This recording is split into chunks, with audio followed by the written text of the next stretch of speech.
Secretary Fudge has often said every person should be treated with respect and dignity and should be able to live without fear, no matter who they are or whom they love. And as a consequence, in February 2021, pursuant to the President's executive order and the Bostock Supreme Court ruling, I also want to make it abundantly clear that HUD will continue to defend the agency's legally grounded and morally just commitment to LGBTQ+ communities nationwide. We know that housing is in a very vulnerable state. We know in particular for marginalized communities and those that are even marginalized within them, that they are especially vulnerable, and we have an obligation, we have a responsibility, and on behalf of the Department of Housing and Urban Development, I say to you, we are here with you, we stand with you as proud allies in this work. Thank you.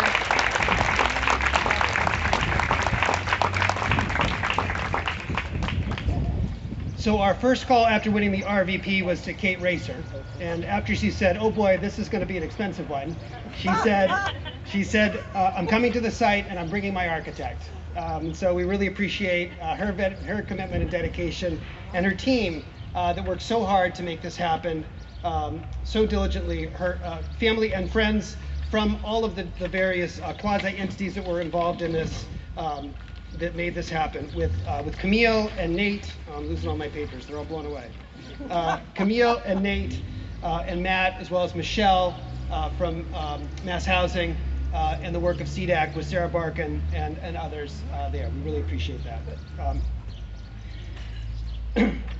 As you can imagine, the state has a lot of demands on their resources, and it's an incredibly difficult time for all of us in the industry, and with construction costs rising and interest rates. And the HCD has continued to be there time and time again to help deals get through. And under the leadership of the Undersecretary, we really appreciate all the hard work that you and your team have done, and we'd like to invite you up to say some remarks.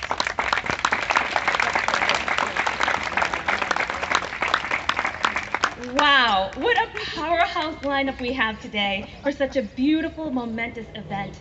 It is such an honor to join so many public servants that are deeply dedicated for this exceptional project. The first LGBTQ-friendly senior housing developed in the Commonwealth. And I know many have said this before, but it goes without saying again.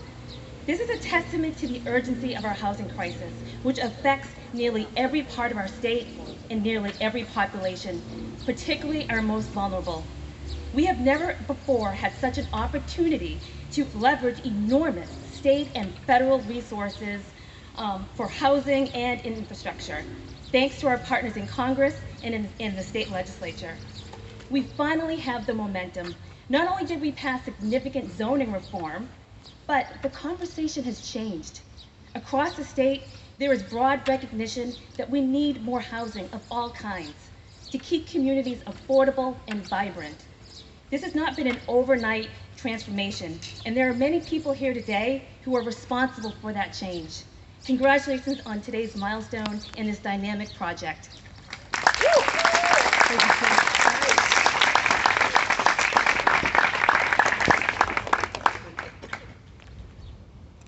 Our next speaker has been with us actually from the beginning, wearing multiple different hats.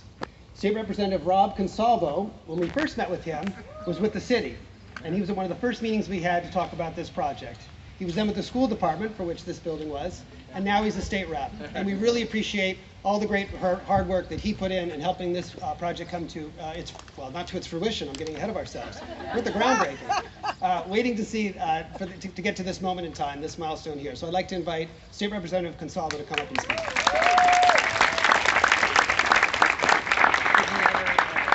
Good afternoon, everybody. I am so thrilled to be here.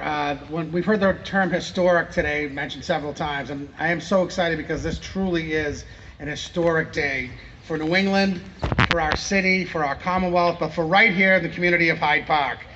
That's right, you can applaud for that. Hyde Park has always been a leader, and we're thrilled that we're continuing to be a leader. And I just want to say a few things. One, I also want to echo the praise for my friend Eileen Montour. I don't know where she went. Eileen and I have worked together for many years when I was the District 5 City Councilor. And when I was at the school department, and Mayor Walsh at the time asked me to shepherd the process to get the school committee to vote to turn the building over to the city of Boston, Eileen would call every day, because she had my cell phone number from my city council days, which is okay. And every day she'd say, when are we on the agenda? When are we on the agenda? And as you can imagine, the bureaucracy of getting it to the agenda took a while, but I know her passion and her commitment and how hard she works, and I'm thrilled that for your leadership on this. And also my friend Gretchen Van Ness, I know it's been mentioned, but Gretchen, no better person to be associated with this project. And Gretchen, I know your passion and commitment, and I thank you for your leadership, not just on this issue, but so many issues in our community. I'm also thrilled to be here today because this really is a milestone, right? For the first ever LGBTQ senior affordable housing in our city. And I think, and working with Sheila Dillon, who I'll mention every time I see her at every event, the greatest housing chief in America, right there. I think there's no greater issue facing our city than the issue of housing, whether it be affordable rental housing, the issue of home ownership, which I was proud to be at the home center working under Sheila's leadership to provide more home ownership opportunities, but especially housing for our older adults. That is so critical. It's one of the most important issues facing our Commonwealth. And so understanding how important and historic that is, and that it's happening right here in our community, there is so much thanks that needs to go around for that. To our mayor, and to her team, and to HUD, and to the governor, and the lieutenant governor, and all of our colleagues in government. You know, there's an old saying that says, praise and thanks, like diamonds and gold, owes its worth to scarcity. Because too often we don't praise or thank the people that truly deserve it. All of you here, all who've been mentioned, Penrose, and all those who've worked so hard to make this happen, deserve our true thanks, deserve our praise, and deserve our respect. And we thank you for choosing our community and for making this happen. Thank you.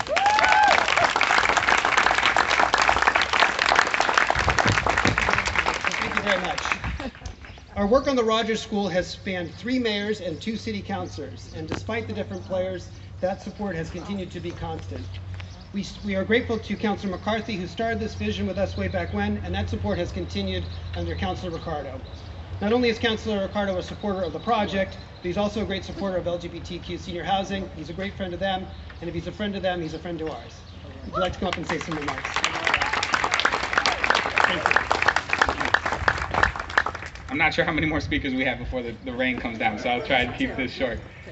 This is home for me, so Hyde Park is home, and my family moved here in 1981, and it was not entirely welcoming of them. And I was born here in the 80s, and I got to see Hyde Park grow up around me, and I grew up with Hyde Park, and it was a very different experience. I stand here today as their first elected of color in a district council seat, and after that, that wasn't done in a vacuum.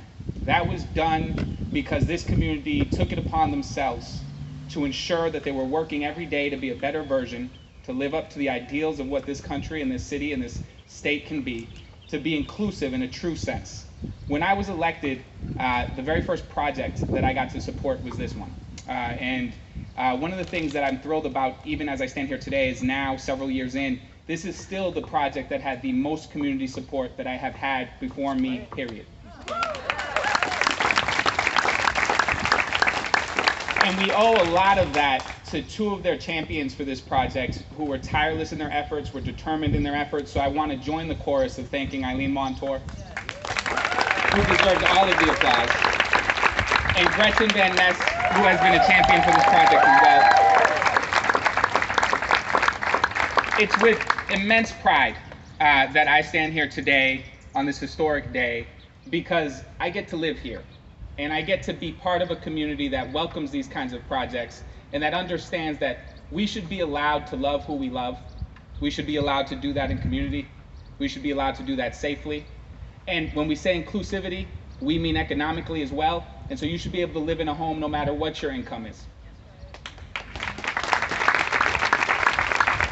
This project hits all of those things. And I look forward to this being not the last. I look forward to this being a template and a model for doing this kind of development and all of the different collaborations between the state, federal, municipal, and private partnerships that went into building this, that if we can do this, then other communities can do this as well, that we can create these kinds of homes, which is what these are, and there's nothing more important, frankly, than homes.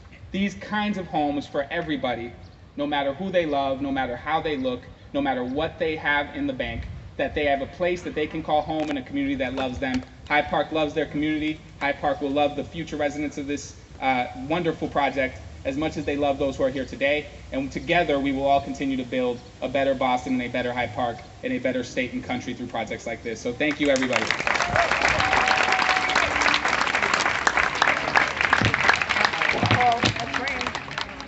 We're getting close. So that was a great segue to our representative from the community. If I could invite Pat Tierney to come up. Oh boy. Penrose and LGBTQ Senior Housing Inc. really felt that this was the place to be. What we didn't know is whether the community wanted us. So I'd like to, we'll have Pat say a few words about that. Thank you, Charlie, and thank you, Penrose, really, for coming and choosing Hyde Park. We need the energy, we need everything that you're bringing to us, and we are so thankful that you're here. The project is great for many reasons. It's wonderful because of inclusiveness, but it's also historic preservation of a beloved building, expanded green space, adding charm and beauty, a community room for all to enjoy, not just the members, revitalization of our business district. I'm a landlord, commercial landlord, a resident for many years, and a business owner, and we need new blood. And I am so excited that this project is happening. But most importantly, as everybody has said before me, it offers housing for all, a home that embraces inclusivity and the LGBTQ plus community, a home where you can live and be who you want to be, a home for everyone. I'm so happy Penrose chose my hometown to be the first LGBTQ plus community. And I'm going to repeat what I said initially, but it's not because I'm old. I just want to say, welcome Penrose, thank you, and go Hyde Pryde.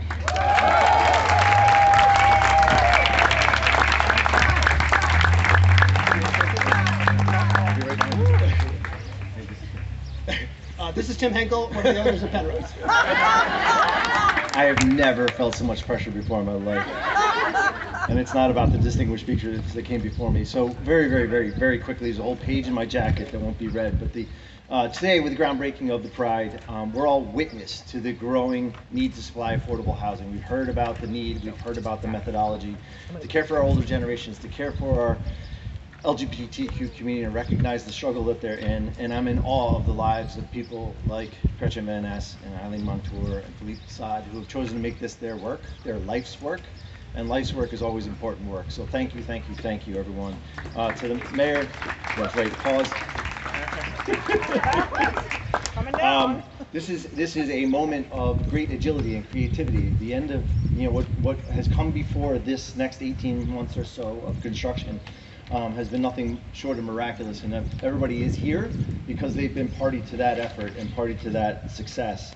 So I'm talking here about inclusivity and bearing witness to the plights of others. But yeah, we're a housing developer, right? We're tax credits and we're interest rates and loan documents and permits and blah blah blah. And boring. But for these developments, we are an instrument. We are a means to an end. We are willing to not let the things get left on the cutting room floor, to understand and hear a vision, to synthesize that vision. So today is a great day, even though the struggle continues. And as much as we can stand here and look at this building and say, this is going to be a great resource, I can assure you, it's going to be better than you can imagine. And as much as you've probably heard about the services and programs and the things that will be delivered to the residents and the community who lives here, those are going to be even better and more impactful than we can even consider right now. This is going to be a place that becomes home, but a place that a lot of people in this community will come home to. I'd like to very quickly recognize the road ahead for our contractor, NEI, at groundbreakings, this worthy moment. Here they are clapping for themselves.